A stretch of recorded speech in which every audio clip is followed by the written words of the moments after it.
Cause I don't give a fuck what you say.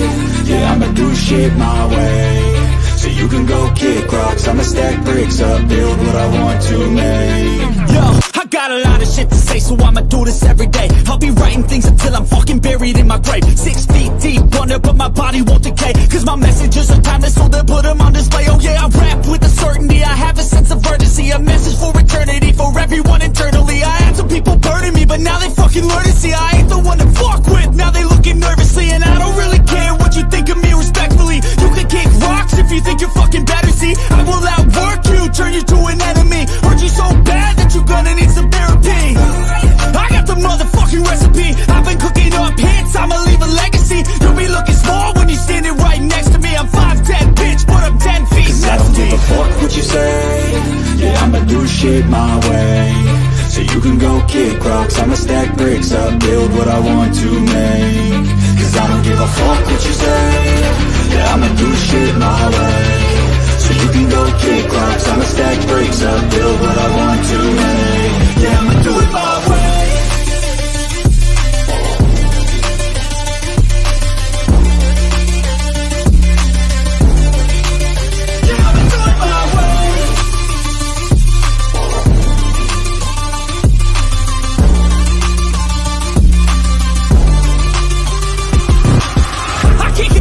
Coming out with a statement. You really changed, man, all your music and arrangement. You don't know shit, shut your mouth, you can save it. I'm the same dude that got his come up from the basement. 100 songs, 100 weeks, didn't change it. Experiments, development, intelligence, and patience. I'll do it all again, cause I never feel complacent. Let's keep the good vibes, positivity's contagious. I'm never looking back, cause I made a life that's passionate. A college graduate suppressing all his talents, yeah. He found a way to go and change, become an advocate. For taking control of your life, go out and battle. And you think you have a dream, then act on it, get after it, get out your head and fucking capture it. You got one life to master it. Don't give up on your future. We all start losers. We're all late bloomers, gotta struggle through the sewer. What you say? Yeah, I'ma do shit my way. So you can go kick rocks, I'ma stack bricks up, build what I want to make. Cause I don't give a fuck what you say. Yeah, I'ma do shit my way. What's up, guys? How y'all doing? Hope y'all are doing well. Going to do this Pledge of Allegiance, and then I'll come in and say hello to everybody.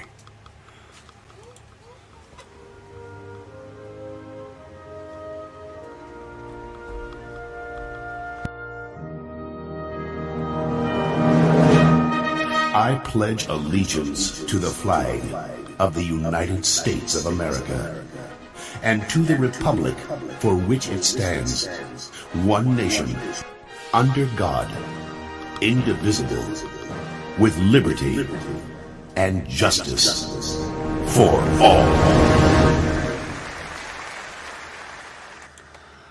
All right, guys, I appreciate y'all for staying and doing the pledge with me. All right, here we go. Hello, Rift, Kiki and Lily, and Mary Jane Doe. How are y'all doing today? I'm glad y'all are here. As y'all seen, this is the story about Chad Dorman. This is a piece of shit that took 3 innocent lives that belonged to him. So we're going to listen to this video, and then I do have the paperwork from him from last month that we'll go over. No, we ain't gonna go over all of it because it's 31 pages, but we'll go over some. Hey Granny, how are you? It's good to see you. So I'm going to bring up this video, but I do have to put up a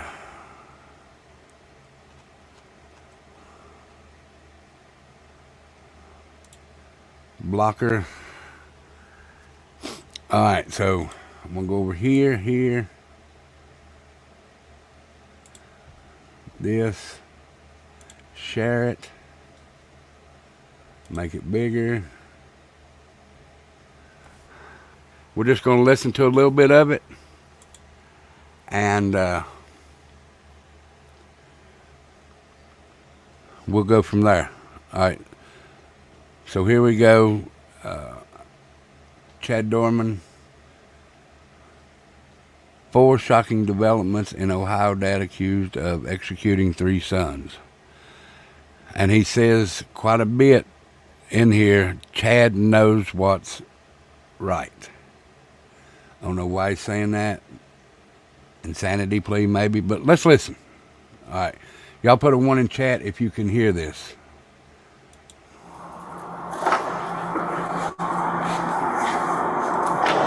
New information in the case of Chad Dorman, the Ohio father accused of murdering his 3 young sons. Prosecutors now revealing what they claim Dorman said and did before killing the boys. I have that, including other major developments in the case. Thanks for joining me for Crime Fix. I'm Anjanette Levy. Chad Dorman could get the death penalty if he's convicted of murdering his 3 young sons, 7-year-old Clayton, Hunter, who was just 4, and 3-year-old Chase in June of last year.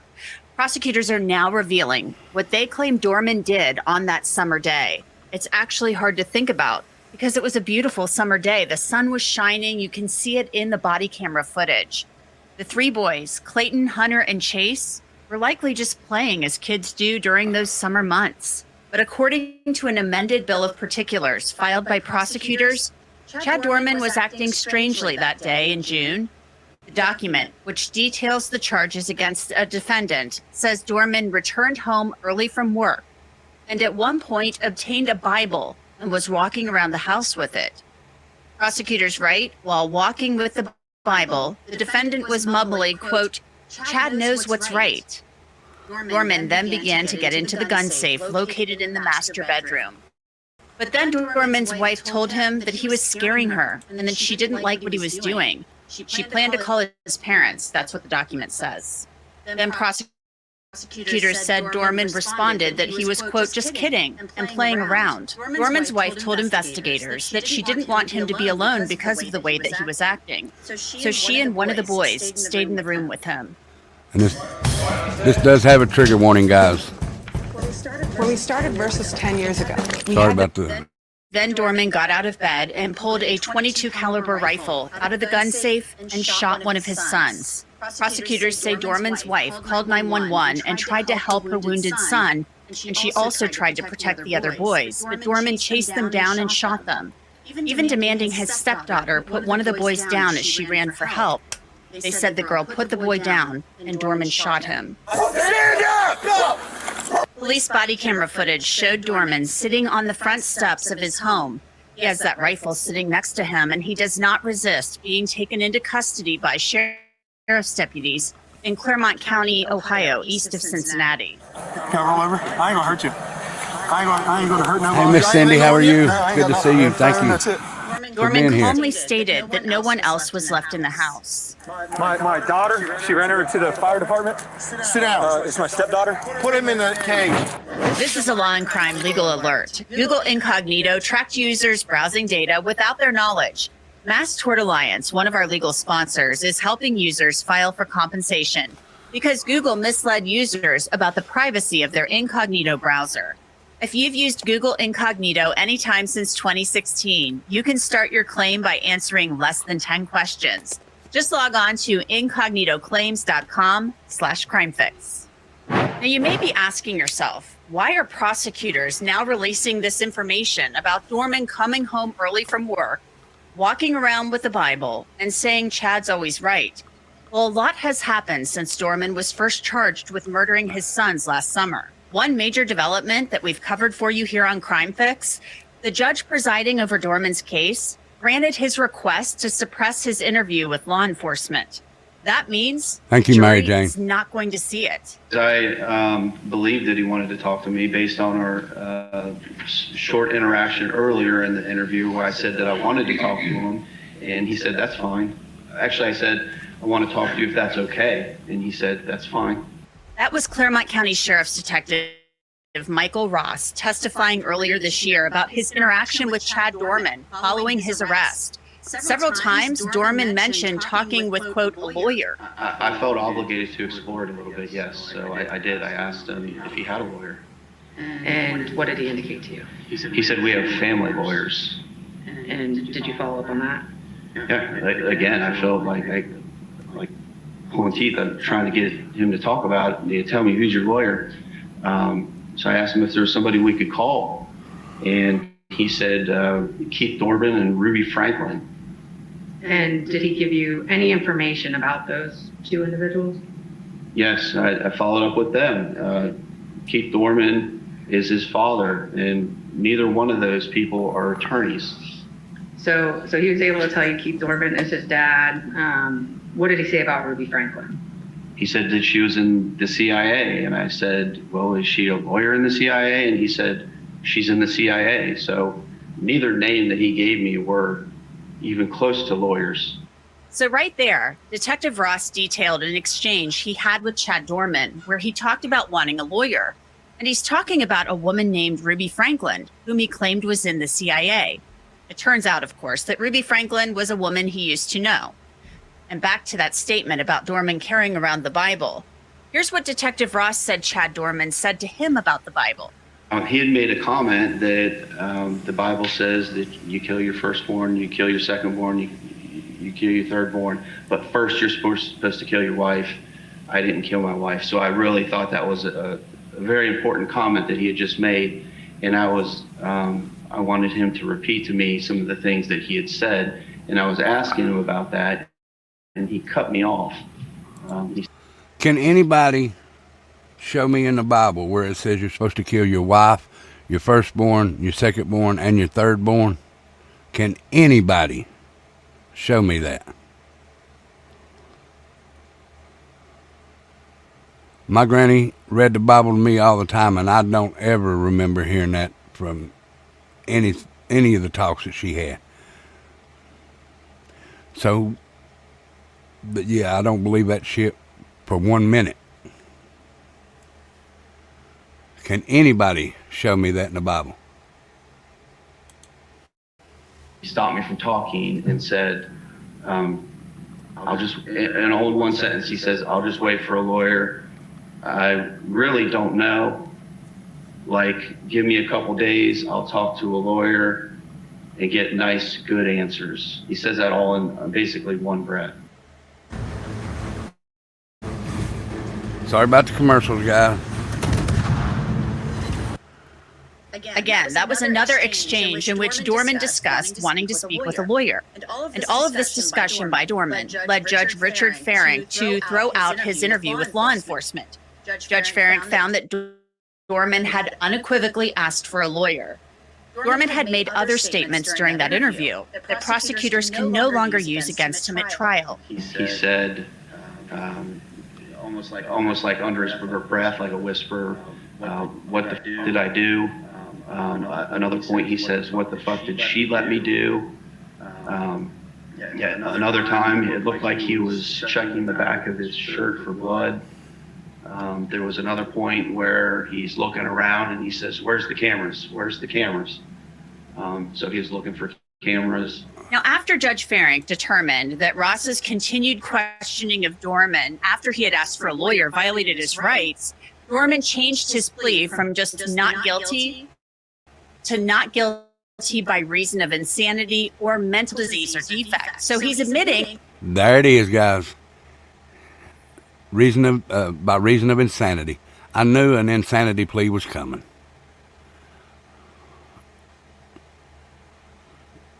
Why don't they have stupidity pleas?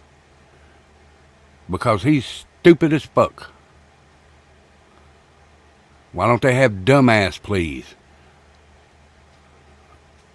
You're going to have insanity pleas, but you're not going to have... I couldn't be a judge because I'd say no insanity plea. No, hell no. Right there, that he killed his sons, but he's saying he was so mentally ill at the time that he did it that he didn't know it was wrong. I want to bring in criminal defense attorney Andrea Burkhart to talk a little bit about the new actions and statements we're hearing about from Chad Dorman on the day that his sons were murdered. Andrea, this is some really kind of crazy stuff we're reading about in this amended bill of particulars. The prosecution is saying that he came home from work a little early that day. He's carrying around a Bible, and he's saying things about Chad's always right, things of that nature. Why do you think the prosecution amended this document to include that information?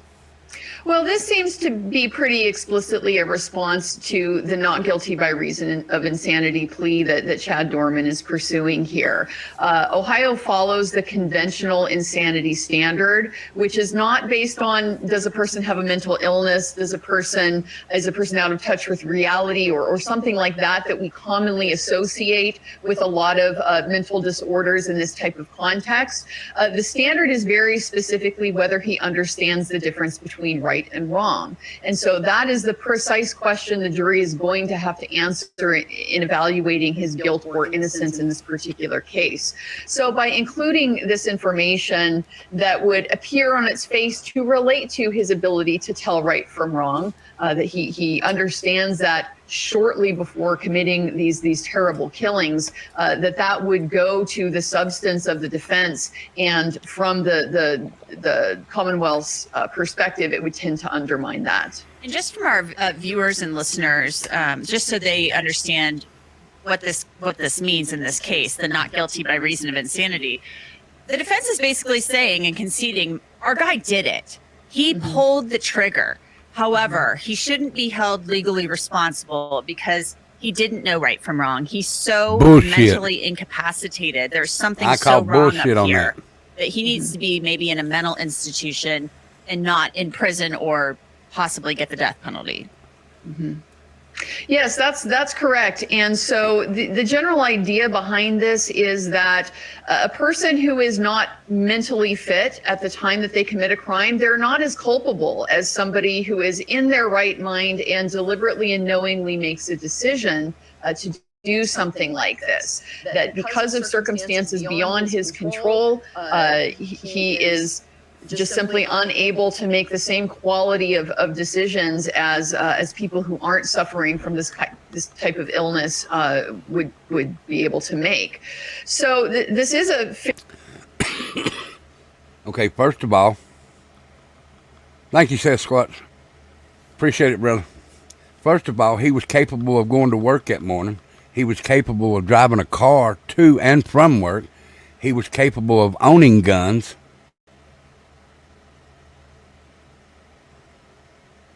He was capable of coming in and paying bills, but he's not capable, and he's not in his right mind to know that he was wrong in shooting his 3 sons. Come the fuck on. Yeah, he was too. I call big time. Here, I'll let y'all hear it. This is what I call. A bullshit.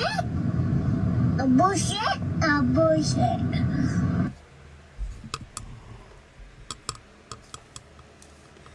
Okay, and he used the Bible to say you're supposed to kill your wife, your firstborn, your secondborn, and your thirdborn.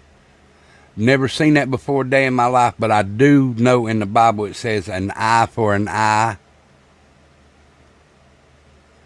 So if you don't give him the death penalty, he should get at least 3 life sentences.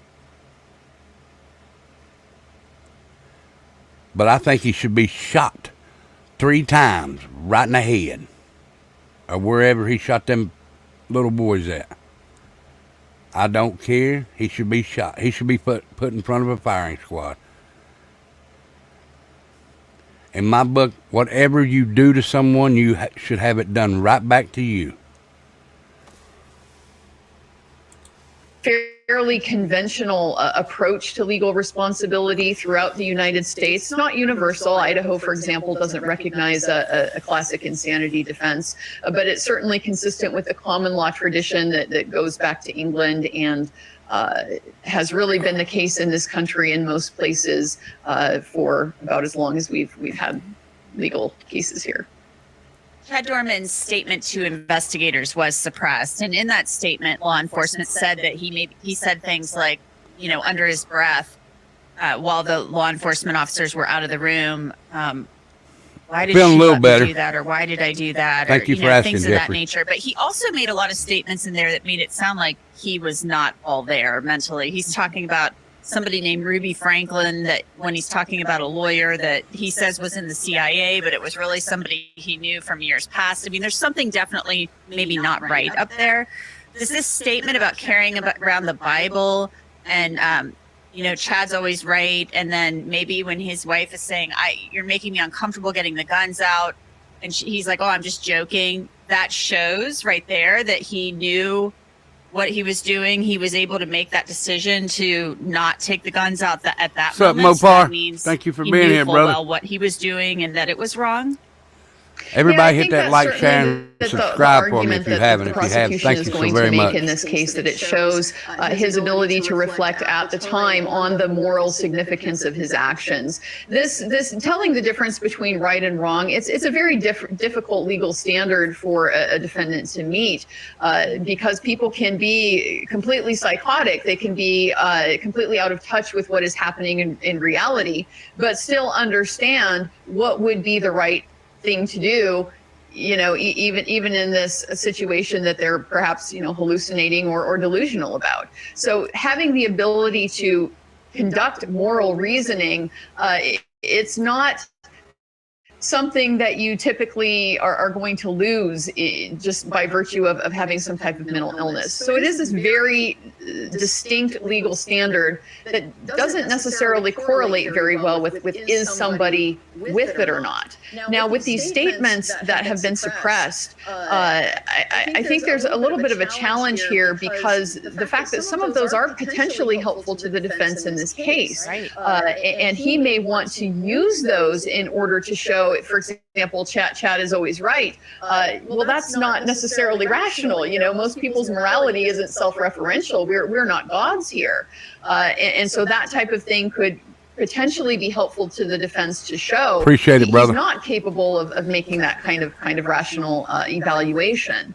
But the problem is, because it's been suppressed, if the defense wants to be able to use those statements, that could potentially open the door to allowing the prosecution to use the rest of the content of that interview, which we understand includes information that could be extremely damaging to his case as well. So that is a strategic choice they're going to have to make in terms of how they present their case on insanity. Now, what makes a lot of this even more strange is the fact that during the interview with law enforcement, which the jury will never see now, Dorman apparently denied killing his sons several times. Can you make money by mailing people money? Sounds weird, right? Well, my students and I have delivered hundreds of millions. And at any point during the interview, did the defendant deny shooting his sons that day? Yes, multiple times throughout the entire interview till the very end. So it's all a little confusing. Chad Dorman basically denied he killed his sons to detectives. So are his lawyers just saying he was just literally out of his mind that day? Prosecutors, of course, are saying he did it. He knew what he was doing and did it deliberately. Did Chad Dorman think he was following some guidance from the Bible? Prosecutors revealing that statement that Chad Dorman made, that Chad knows what's right, and he was carrying around the Bible, makes it make a lot more sense. Dorman is saying he didn't know right from wrong by pleading not guilty by reason of insanity. But saying Chad knows what's right might indicate he knew what he was doing, along with carrying around a Bible.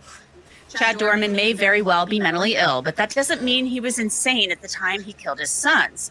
The jury will decide that question. It's certainly not a decision I'm making here on this show. And prosecutors will likely argue the fact that Dorman said he was just kidding around when he tried to get in the gun safe, and his wife said it was scaring her, shows he was able to stop himself. He had some level of self-control and ability to reason. Dorman's lawyers will likely argue at trial that anyone who acted the way that Dorman did would have to be insane. He hunted down his 3 little boys like prey and executed them. Few people can imagine doing something so horrific. So we have the new information about Chad Dorman's actions and words before shooting and killing his sons, and he changed his plea. His attorneys are now getting a second psychological evaluation to present evidence to the court about what his mental state was like at the time that he committed the murders. His trial is scheduled to begin in July. And because the case has been widely publicized, the number of jurors who will be summoned has been increased from 500 to 750. The prosecution is also asking the judge to allow the jury to visit the home where Chad Dorman shot his children. It's called a jury view. Those site visits sometimes happen in cases, and it's a really good thing, I believe. It allows jurors to get a sense of what a crime scene looks like, dimensions it's weird, and ain't it? distances between certain locations.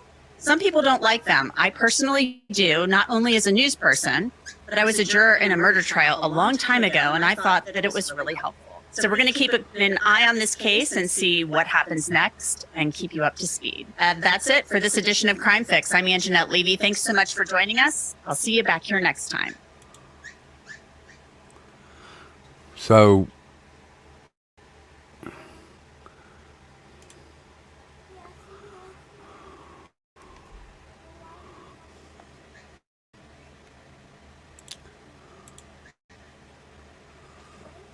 just all right, guys, let me go over here and I can take this down now, and then I'll bring up the paperwork from Dorman. And if y'all can't see it, let me know and I'll try and make it a little bit bigger. Let's see if I can. I can. All right. All right, comment please. State of Ohio. Said the defendant's most recent motion filed January 12, 2024 is captioned Defendant's Motion Number 9 to suppress and in my mind. Whatever the hell in my mind means. A hearing on the MTS was held February 21st, 2024. The defendant was present in court. His counsel and counsel for the state were present as identified on the record. At the close of the hearing, the court directed defense counsel to submit a written closing argument by February 28, 2024. The state was directed to submit its written closing argument on March 7th. The defendant's written closing argument was filed February 28th. The state's written closing argument was timely filed on March 7th, 2024.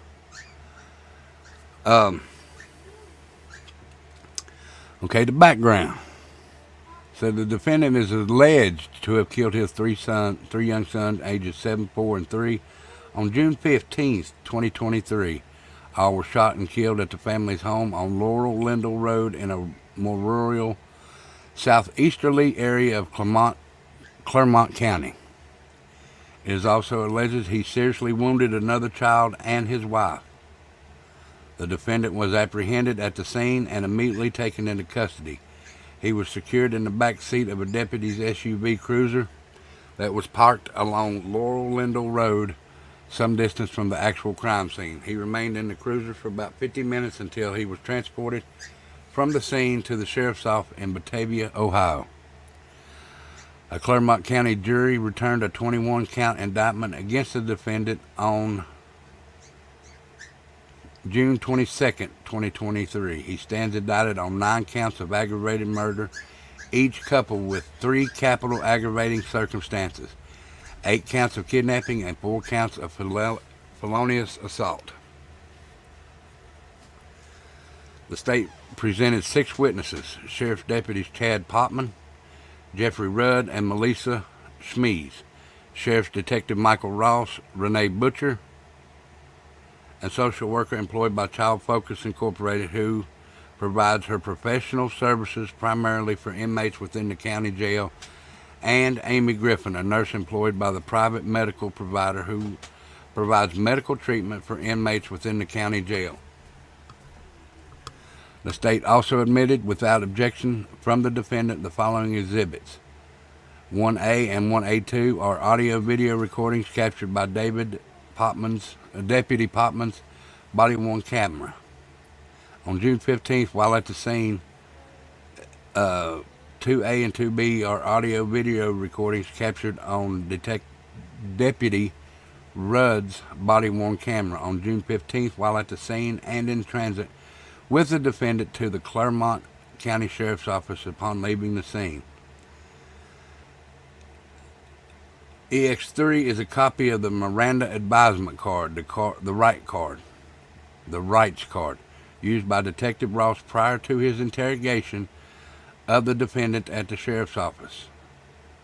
4A and 4B are the audio and video recordings of the defendant's custodial interrogation at the Sheriff's Office.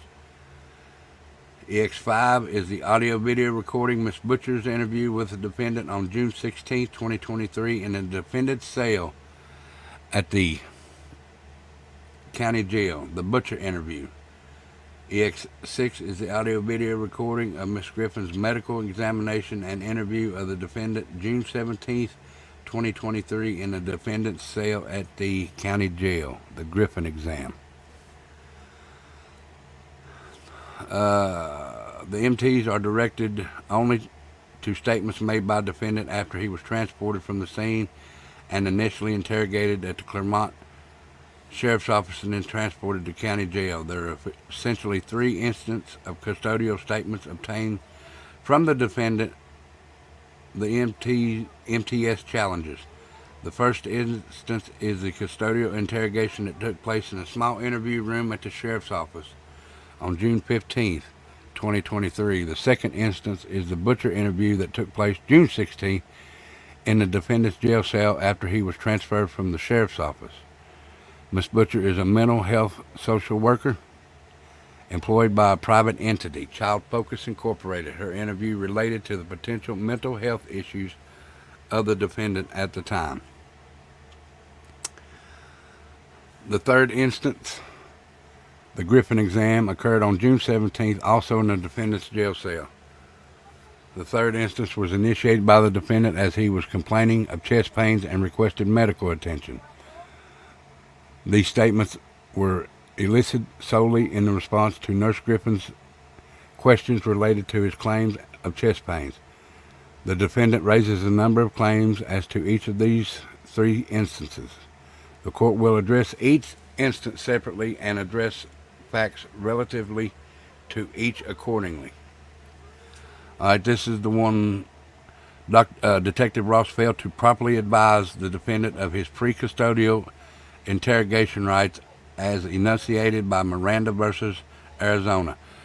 They're saying that he didn't read him his Miranda rights right. They said that he forgot parts of the Miranda rights. The defendant unequivocally evoked his right to counsel, and yet the custodial interrogation continued thereafter unabated, and the detectives employed outrageous police conduct. Now, sometimes they do that, and I say I don't agree with that, and I still don't agree with that. I think it's wrong that they do that, but I also think it's wrong for what this man done. Very wrong. I think you ought to have his fucking, like I said, I think an eye for an eye. The second and third claims are set forth above are without merit. Ohio State 3D Slip Opinion 224, Ohio 594. The court reaffirmed the following well-settled principles of law regarding these claims. After reading the Miranda rights to TDS, Detective Reeses asked whether he understood them. TDS nodded his head and continued to answer the detective's questions. TDS points out that he was not given a written copy of the warnings and that he did not sign a waiver, but there is no requirement that a waiver be written. State versus Myers. The fifth claim set forth above is also without merit, as will be addressed in more detail below in EXS 4A and 4B are the audio-video recordings of the interrogation of the defendant. These 2 recordings totally approximately 3 hours and 11 minutes. However, between these 2 recordings, there is approximately 1 hour when the defendant was sitting in the interview room and no interrogation was taking place. Thus, the real time the custodial interrogation was a little over 2 hours. The interview room was small, windowless, perhaps 8 by 12. There's a small desk in the right front corner with a chair. Mr. Doberman sat in a padded cushion, straight back chair next to the desk. There is another chair in the rear corner of the room where another officer could sit. What does it matter? What does it matter what the room looks like? What you sit in? You have been charged with 3 counts of aggravated murder, and they're going to worry about the chair you sat in? Bitch, please. If a defendant challenges a confession as involuntary, the state must prove a knowing, intelligent, and voluntary waiver by preponderance of the evidence. Voluntariness of a confession is determined by the totality of the circumstances, including the age, mentality, and prior criminal experience of the accused, the length, intensity, and frequency of interrogation, the existence of physical deprivation or mistreatment, and the existence of treatment or inducement. Okay, because you sat in a room for an hour without anybody talking to you? How long are you going to sit in prison without anybody talking to you? Because they're going to love you in prison. They really, really going to love you in prison. The defendant's claims regarding the issue of police coercion are separated into 2 categories by and large. The first category relates to the custodial interrogation. Arguments primarily related to his category are set forth at Action 1, Interrogation.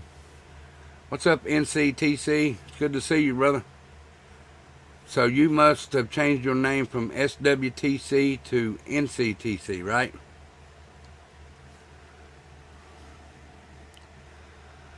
The second category relates to the Butcher interview and the Griffin exam. The arguments analysis relative to this category start at Section 2, Mr. Doberman's police recorded statements at subsections A, B, C, D, and E of his memorandum, pages 10 through 18. Candidly, in these sections there is a blend of claims, some of which are tied to more to the custodial interrogation than the latter 2 police recorded statements. Others appear more related to the 2 police recorded statements and not the custodial interrogation. All right, down through here somewhere, let me find it. Okay, right here. Okay, nevertheless, the court considers the following claims raised by the defendant in his memorandum at Section 2B. Police coercion to be asserted to the challenge of legitimacy of the custodial interrogation. The following claims are set forth. In this case, the totality of the circumstances include Chad Doberman was in jail. He had no power, no agency in the situation. No one in his position would reasonably think otherwise. At least one sheriff's officer threatened him prior to this. Detective Schubert said outside the cruiser where Mr. Doberman, whatever his name is, was sitting, loud enough to be heard. Is that motherfucker? Yeah, shut the door so I don't fucking kill him. Did he say he was going to kill him? No. Is this a police officer? Yes. Should he have said it in a different way? Yes. But he's also an American. He has the freedom of speech. Also, I know he was in uniform, and that's not your way to act. But guys, listen to me. You're a police officer. You roll up to a scene where a father just murdered his 3 sons. How are you going to feel? I know you got to hold back your feelings. But how good are you at holding back your feelings knowing what he just done? It's hard. Yes, it is very hard to do. That's why I couldn't be a police officer, guys. Police officers are human beings. That was probably the hardest thing that cop would one of the hardest things. I'm sure he's seen other kinds of things. Can it be for? Thank you for being here, Can it be for? But let me tell you this. If I'd have pulled up as a police officer, I'd have lost my job that day. Because I'd have probably beat the dog shit out of that boy. They'd have had to take him to the hospital first. And I'm being straight up and honest, guys. I am being straight up and honest. So they're going to... Another thing, they're going to claim that what the words that this officer said is going to be detrimental in this case. Dude, you just shot your 3 children. You're going to hear this all throughout the rest of your life. As the case gets older and you're in prison, it's going to die down a little bit. But there's always going to be someone that says, Chad Dorman, he's the one that killed his 3 kids. Point blank.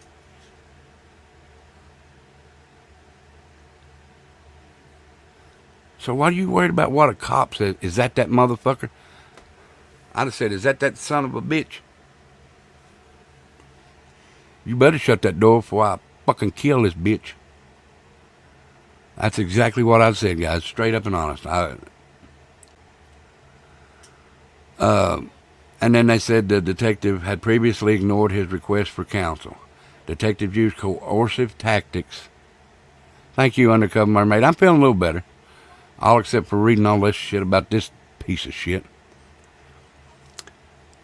Coercive tactics during the interrogation.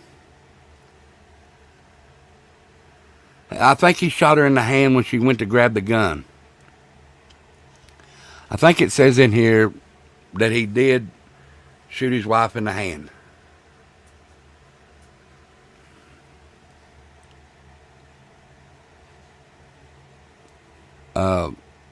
His mental state was such that he could not make a knowing or intelligent voluntary consent to police being present. He had been asked, and he was in no condition to object to their presence. He was not informed of the recordings and did not know police recording the conversation. Bullshit. I call bullshit on that one too. Everybody knows that when you go into interrogation, you're being recorded. You're being recorded by body cams. You're being recorded by the cameras that's in the rooms. And you're also being recorded by tape. So he's a damn liar right there. How many of you don't know you're being recorded when you go in and they've got you sitting in the interrogation room? How many don't know that?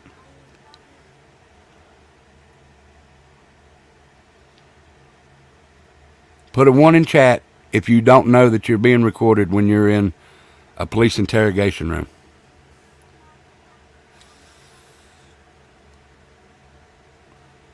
If you know that, put a 2.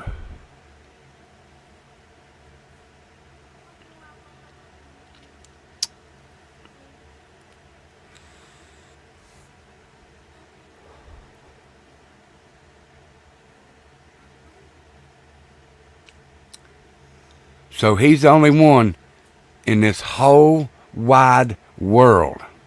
The only one in this whole wide world that does not know that you have body cams, a camera in that little room, and being recorded audio also. He's the only one in this world that don't know that. A bullshit? A bullshit? A bullshit. The court will address each of these claims as listed. That the defendant was in jail is certainly correct. That he had no power, no agency in the situation, and no one in his position would reasonably think otherwise, is nothing more than a Dixit, self-serving conclusion of counsel. This is not evidence of physical abuse, threats, deprivation of food, medical treatment, or sleep that constitutes police coercion. While at the scenes and walking along Laurel Lindell Road to his separate cruiser, Detective Sherbert walks past the cruiser holding the defendant. He did utter the profane words and veiled threat, as set forth above, but to claim he uttered these words loud enough to be heard begs the question, who heard them? Who heard them? If this man just shot his 3 sons and he don't know right from wrong, how did he know that that cop saying that was not a good thing to say? Begs the question, by whom? Who heard that? Was it Chad? Was it another cop that turned it in?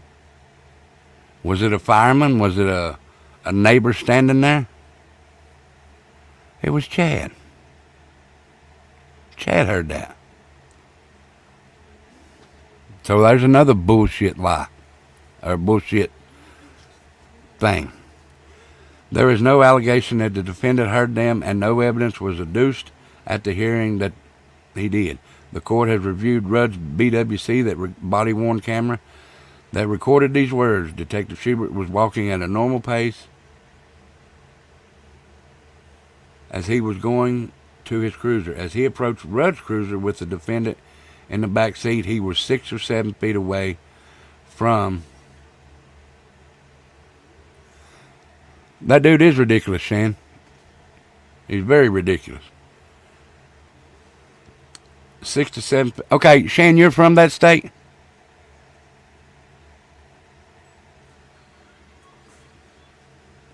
Well, I'm going live again tonight at 8 for one of my shows. It's called After the Trial.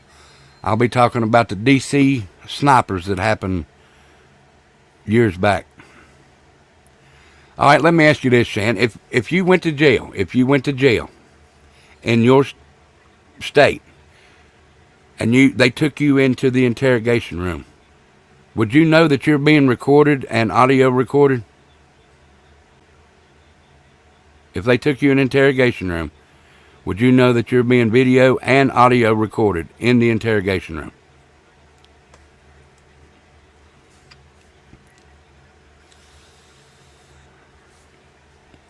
And thank you, Can It Be? Please come back tonight. It's at 8 or 8:30.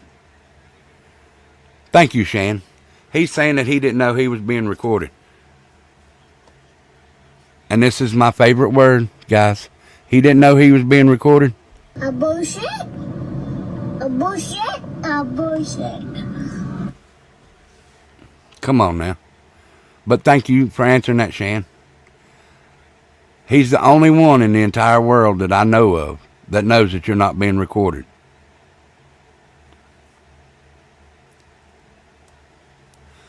My son is getting ready to turn 14 years old and knows that you're being recorded. He's never been in trouble, but he knows that if you go into an interrogation room at the age of 14, or getting ready to be 14, that you do have a camera and audio on in them rooms. I just don't understand him. Like you said, he's stupid. He's ridiculous. He's stupid. Said he did not stop walking and go over to the defendant and utter these words. He kept walking away from Rudd's cruiser, an hour south of you.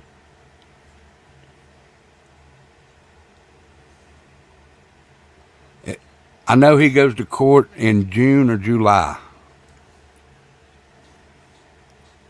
I wish I lived up there. I would go to that court. I would go to that hearing.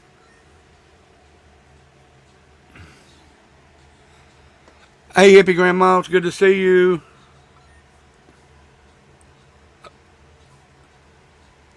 These statements may have taken 4 to 7 seconds to utter, and they were uttered in a normal conversational tone.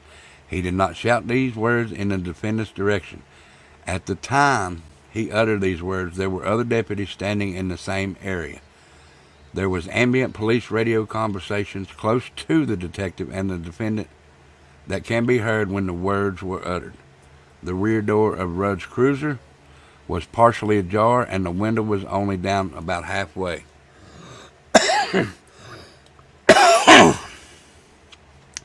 Just prior to Detective Schubert's walk by, Deputy Rudd had turned up the air conditioning in his car as the defendant complained it was too hot. It was hot as hell, increasing the noise level inside Rudd's cruiser.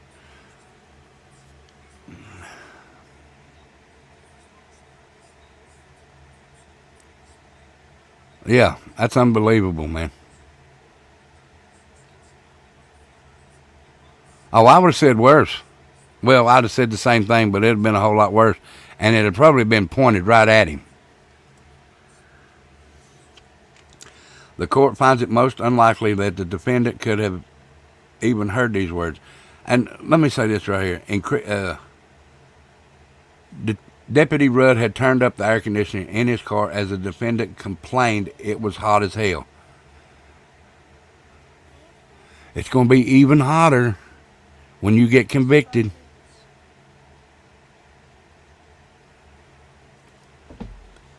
And during the final 40 minutes of the custodial interrogation, Detective Schubert enters the interview room for the first time. He's wearing the same clothing as he wore during his walk by. The defendant gave no indication that he recognized Detective Schubert, that he had seen him while in Deputy Rudd's cruiser, or he had heard Detective Schubert's statement.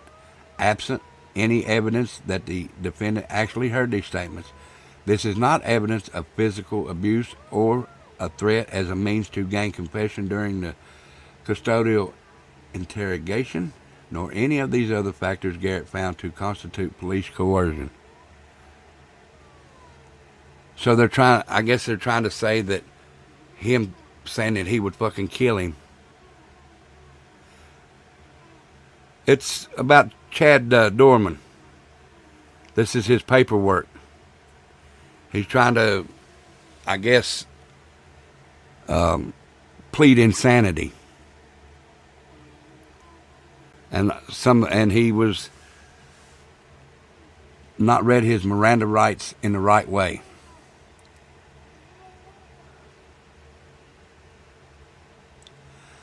The first clause of the claim that the detectives used coercive tactics during interrogation of June 15.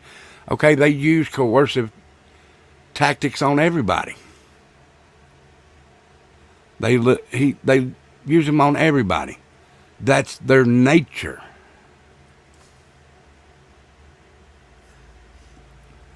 Well, I'm going to tell you this, if he better ask for something. I've never been to prison.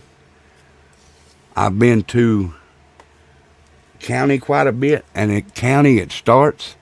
But if you harm a child, or you harm elderly people, you are in trouble. My nephew done 13 years. And he said he's seen quite a few of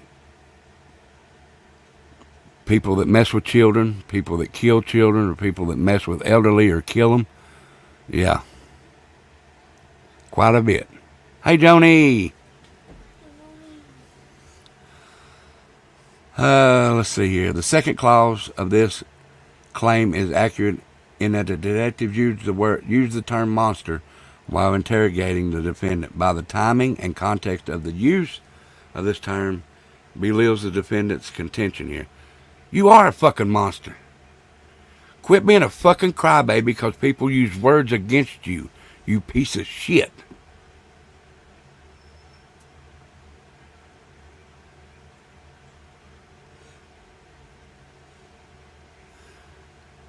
You're worried because somebody called you a monster after you just pulled the trigger on 3 little children.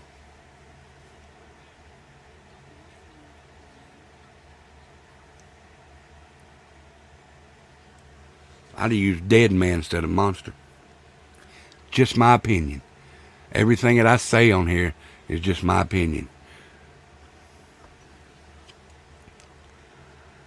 Let's see here. The word monster is first uttered by Detective Ross in Exhibit 4B at approximately 25:31 and again at 25:51. In this same exhibit, at 26:33, Detective Ross states that I haven't lied to you. Don't lie to me. At 26:36, Detective Ross tells the defendant that I have been nothing but kind to you. The defendant responds to this statement, stating, I know and I respect you, sir. Yes, where is the remorse for these babies? And he is an evil fucking monster. And the part that I cannot believe is he said that in the Bible, okay, hippie grandma, you just got here. In the Bible, he said and states that in the Bible it says you're to kill your wife, your firstborn, your secondborn, and your thirdborn. Can you tell me, I'll ask anybody, can anybody tell me where it states that in the Bible that you're supposed to kill your wife, first, second, and thirdborn? Can anybody show me that? That you're supposed to do that? If anybody has seen that in the Bible, please put a 1 in chat. If you haven't seen it, put a 2 in chat. Now, I know in the Bible what I know it says. It says an eye for an eye.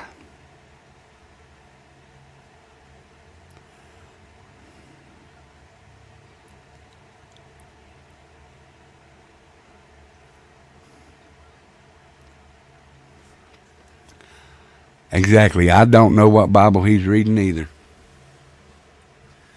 Like I said, I know it does say an eye for an eye. My opinion, he took 3 lives. My opinion, he needs to stand in front of a firing squad. No lethal injection. That just puts you to sleep.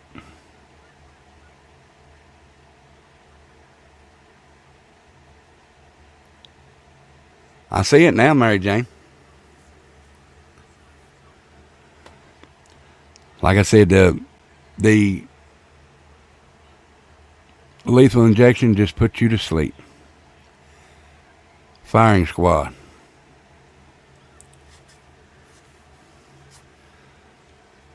Start at the bottom and work your way up. First one in the leg, second in the stomach, third between the eyes. Know the pain that you're going to leave the mother and the sister behind with. And then know the feeling of what your 3 sons felt with that last one going between your eyes. Let's see here. Let me go down here.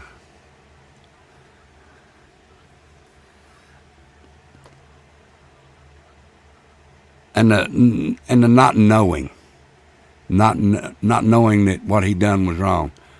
Like I said a while ago, if you don't know exactly what you done, then how did you know to drive home from work? How did you know to go to your house? How did you know to go into your house? How did you know to go in and lay down? How did you know about the gun safe? How did you know to go to open the gun safe? You're going to know nothing?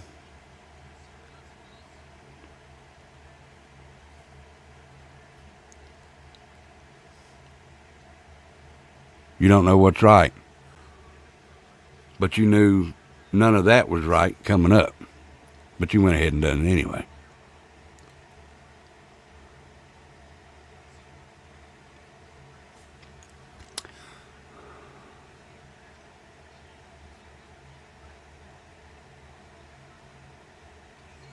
Yes, and then sit on the porch and wait for cops. Thank you, John Marie. I forgot about that. Thank you. And then tell them you're not going to hurt them. Why would you say that you're not going to hurt them?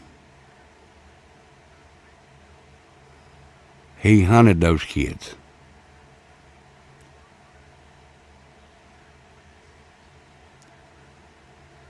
Yeah, that's another thing. You hunted the kids.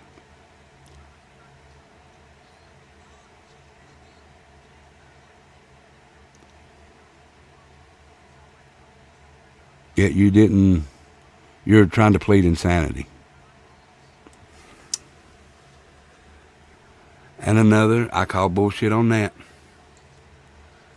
Like I said, this is 31 pages, so I'm just going to go over parts of it. I might do another live Sunday during the day before game night, and we'll go over more of it.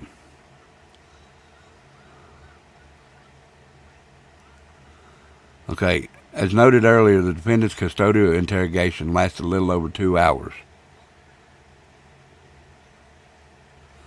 Exactly, Shan.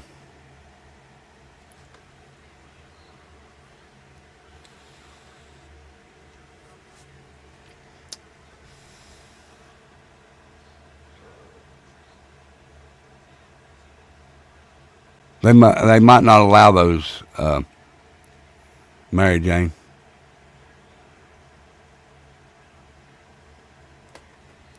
I'm sorry.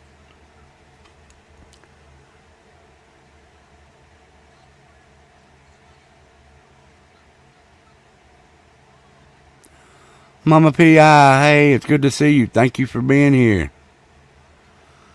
Let me see here. I'll go back to reading that in just a second, guys. I hope every one of y'all is doing well. It is good to see every one of y'all here. Thank you for being here. I will, hippie grandma.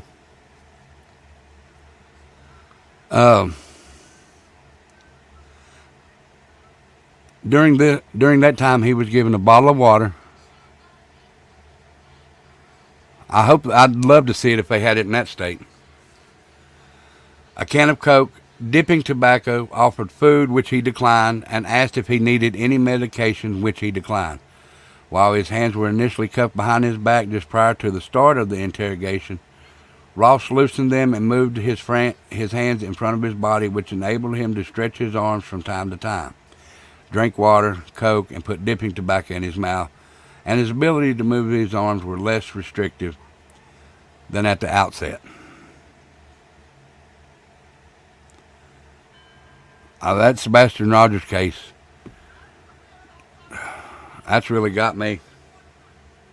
It reminds me of another Summer Wells case.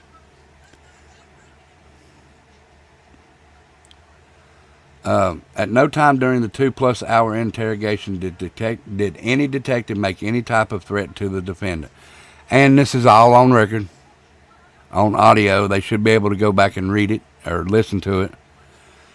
And the defense, having the same access to the recorded custodial interrogation as the state and court, identifies none.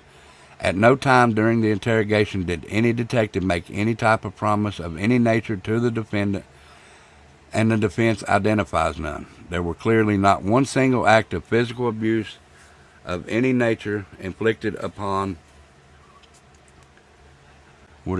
upon the defendant during the interrogation and after more than 90 minutes of being interrogated. Even called a monster, the defendant acknowledged that Detective Ross had been nothing more than kind to him and that he respected him, and a number of times during the interrogation, the defendant said he was not afraid or scared.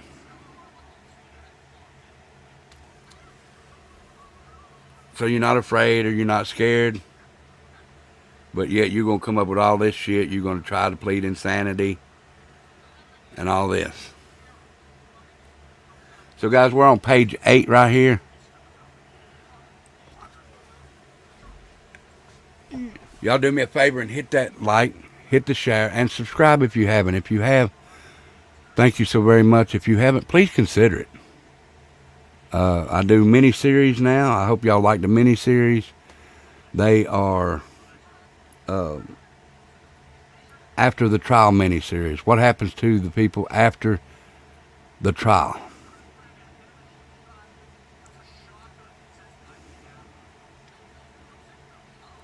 Hey, Debbie, it's nice to see you. Thank you for being here.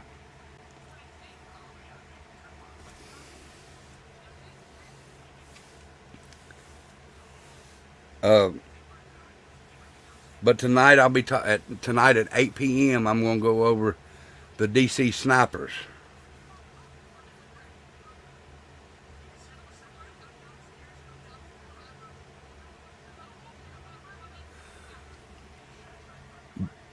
This is what I say, Jenny. A bullshit. A bullshit. A bullshit. Him claiming insanity is just a way to try and get out of it. So I call bullshit myself. And yes, Debbie, thank you for being here. It is very nice to have you here.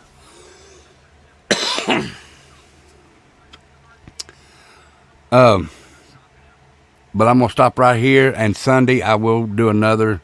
We'll go over from page 8 down. You're very welcome, Debbie. It's very nice to have new people. So we'll stop right there. I will ask if, since I got to get things set up for tonight's live, I have some new things, and I want you to tell me if they sound good or if I need to work on them. So tell me, as of 2024, Idaho, Mississippi, South Carolina, and Utah have it. Damn it. So tell me if you can hear these things through the computer. I'm going to turn my mic off, and then you tell me if you hear them. Put a 1 in chat if you hear this coming up.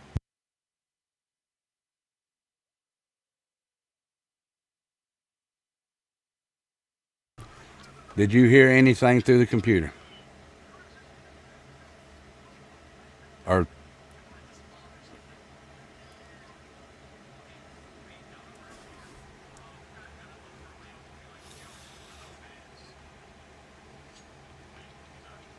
all right. Just tell me if you hear it now.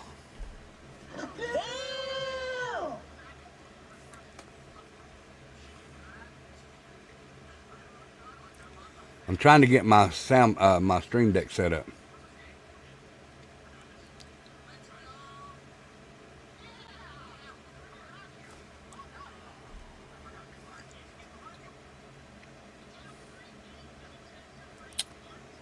Let's see here. Bye, Felicia. So you're hearing them through that, right? You're hearing them through the mic. Okay, I got to figure out.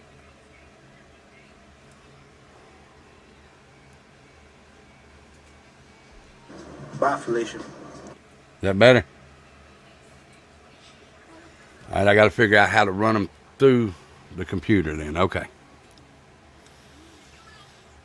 Because they're playing through the mic right now. Oh, well, let me try it now. Bye, Felicia. Is that better?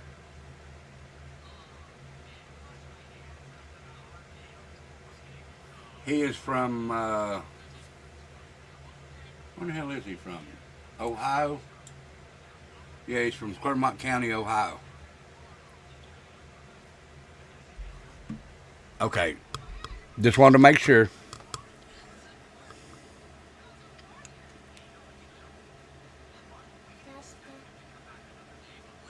I got my volume turned all the way up, so. Let me see. Yeah, it's turned all the way up. Well, that one's a little low anyway, all right? Tell me about this one. Get her done. I gotta have that redneck one in there. Get her done. I know y'all heard that one.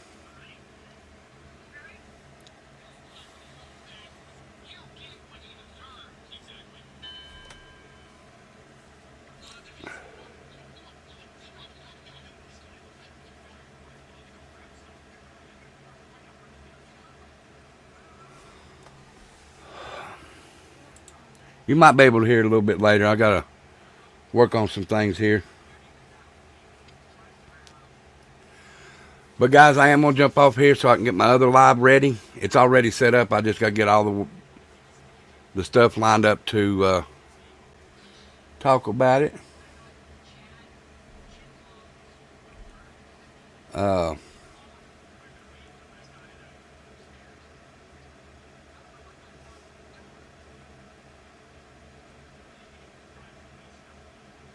Yeah.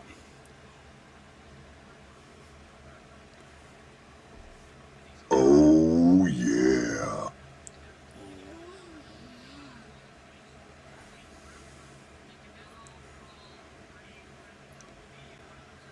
But guys, thank you for being here. Please hit the like, the share, and subscribe on the way out. And come back later tonight at 8 p.m. for the DC Snipers. Maybe you need to turn your computer up. It might be me. But if y'all haven't hit the subscribe, please consider it. And that way you'll know when I go live tonight. Thank you, Mama P.I. Much love and respect to everybody here.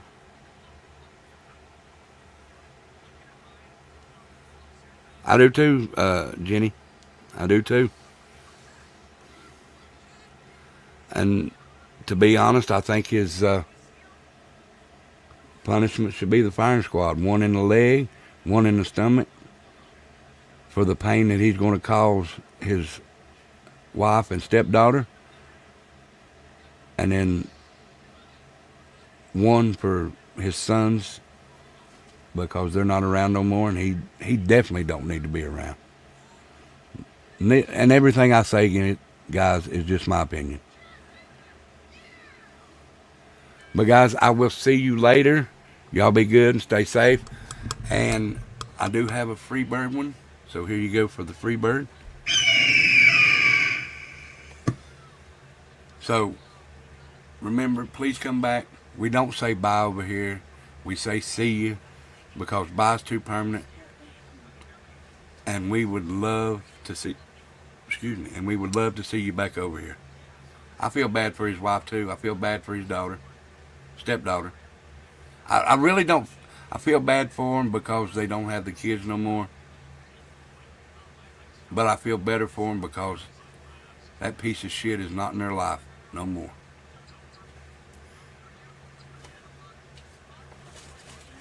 I didn't mean to scare you, Mama P.I. I'm sorry. But y'all please come back. And like I said, we say see you over here. So y'all be good, stay safe. And here you go.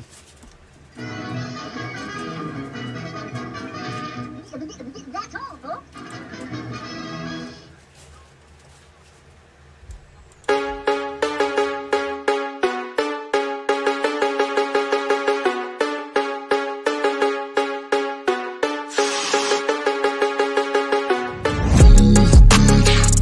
I don't ever slow up, no I don't take shit. I got no love for the fakeness. If you wanna play tough and wanna hate this, I'll always show up. I don't ever slow up, no I don't take shit. I got no love for the fakeness. If you wanna play tough and wanna hate this, I'll always show up and make a statement. I don't ever slow up, no I don't take shit. I got no love for the fakeness. If you wanna play tough and wanna hate this, I'll always show up and make a statement. Everything I do so instinctive and so passionate. Every word I move so descriptive like an adjective. I got a vendetta against people who